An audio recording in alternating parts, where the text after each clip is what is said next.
বাংলাদেশ সরকারের স্থানীয় সরকার বিভাগের অধীনে পরিচালিত একটি বিশেষ প্রকল্প আরবান প্রাইমারি হেলথ কেয়ার সার্ভিসের ডেলিভারি প্রজেক্ট। শহরের দরিদ্র জনগোষ্ঠীর জন্য বিনামূল্যে ও স্বল্পমূল্যে প্রাথমিক স্বাস্থ্যসেবা নিশ্চিত করতে পাবলিক প্রাইভেট পার্টনারশিপের মাধ্যমে পরিচালিত হচ্ছে নগর মাতৃসদন ও স্বাস্থ্যকেন্দ্রগুলো।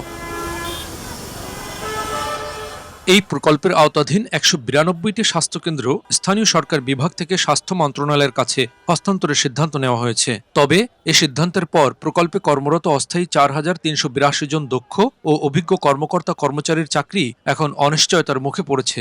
আফটার ডেলিভারি, প্রিভিয়াস ডেলিভারি এসব ধরনের সার্ভিসগুলো দিয়ে থাকি। বিশেষ করে লাল কার্ডের মাধ্যমে আমরা এই সেবাগুলো ৩০% জনগণকে ফ্রি দিয়ে থাকি। কিন্তু সরকার আমাদের ব্যাপারে এখন পর্যন্ত কোনো প্রজ্ঞাপন দেয়নি।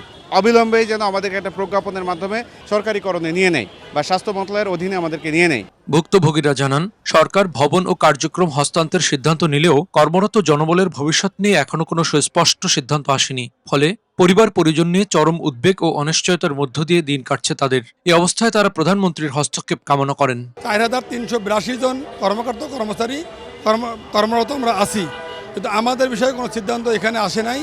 এই জন্য আমরা বিভিন্ন মন্ত্রণালয়ে ইতিমধ্যে স্মারকলিপি প্রদান করেছি, মানববন্ধন করেছি, সংবাদ সম্মেলন করেছি, কিন্তু আমাদের সাথে কোনো সরকারের প্রতিনিধি থেকে আশ্বস্ত করে নাই বা কথা বলে নাই। এই কারণে আমরা মাননীয় প্রধানমন্ত্রী দেশনায়ক তারেক রহমানের সাথে আমাদের এই দাবি নিয়ে কথা বলতে চাই। এই দাবিতেই আমরা মানববন্ধন করতেছি। আরবান হেলথ কেয়ার কর্মীরা আরও বলেন, করোনা মহামারী সহ বিভিন্ন সংকটময় সময়ে তারা দেশের মানুষের পাশে থেকে নিরলসভাবে স্বাস্থ্যসেবা দিয়ে গেছেন।